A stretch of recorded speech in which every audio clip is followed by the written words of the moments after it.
Les crises militaro-politiques à répétition en Centrafrique ont affecté le tissu socio-économique et sécuritaire tout en fragilisant les forces de défense et de sécurité. C'est ainsi que la police des Nations Unies vient en appui avec les forces de sécurité intérieure en vue de restaurer l'autorité de l'État. La police communautaire rentre dans le cadre de l'appui opérationnel que la police des Nations Unies apporte au quotidien auprès des policiers et des gendarmes de la Centrafrique, partout où nous sommes déployés. Nous sommes à Bangui par exemple, en colocation, c'est-à-dire auprès des 8 arrondissements et des brigades de gendarmerie au quotidien. Mais nous sommes aussi sur les 11 postes où nous sommes déployés à l'extérieur du pays.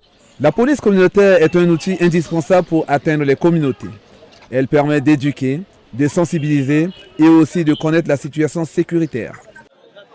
Notre objectif principal de cette patrouille était de sortir, dégager les carrefours.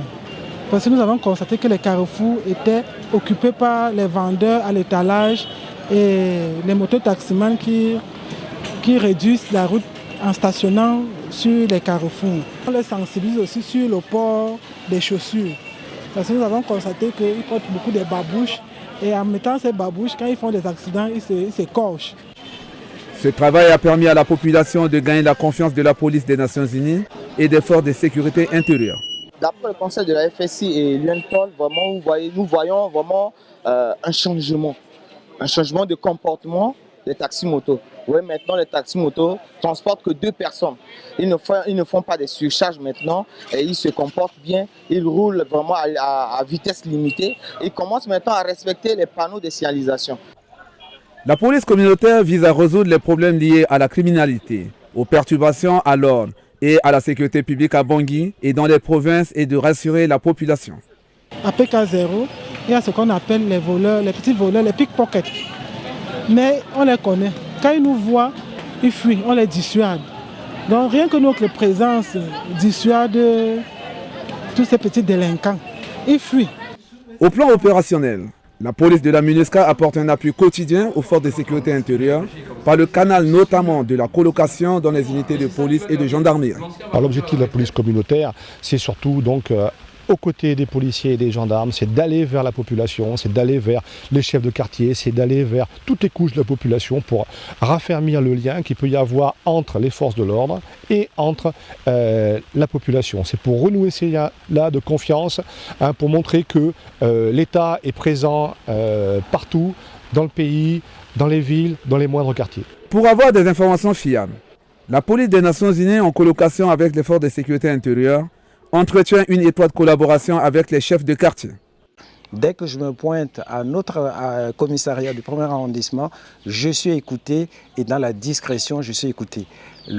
Madame le commissaire et le commissariat du premier arrondissement s'est vu renforcé par l'UNIPOL, l'unité qui appuie, et je travaille aussi avec cette unité comme si c'était la police nationale. Nous travaillons main dans la main, comme on dit, et sueur dans la sueur. Conformément à la dernière résolution S-RES-2387 du Conseil de sécurité des Nations Unies, le mandat de la police de la MINUSCA s'articule autour des 3 grandes missions, à savoir la protection des civils, l'appui opérationnel aux forces de sécurité intérieure et le renforcement de leurs capacités. La police de la MINUSCA nous prête beaucoup main forte parce que nous sommes dans un pays où il y a la crise, mais elles sont venues, elles nous donnent à chaque fois des conseils pour qu'on puisse s'évertuer dans le travail de notre pays. Cet appui prend de nombreuses formes, entre autres appui aux enquêtes criminelles, patrouilles de sécurisation, appui aux opérations de maintien d'ordre et de sécurisation de grands événements, mais aussi le développement d'une police de proximité.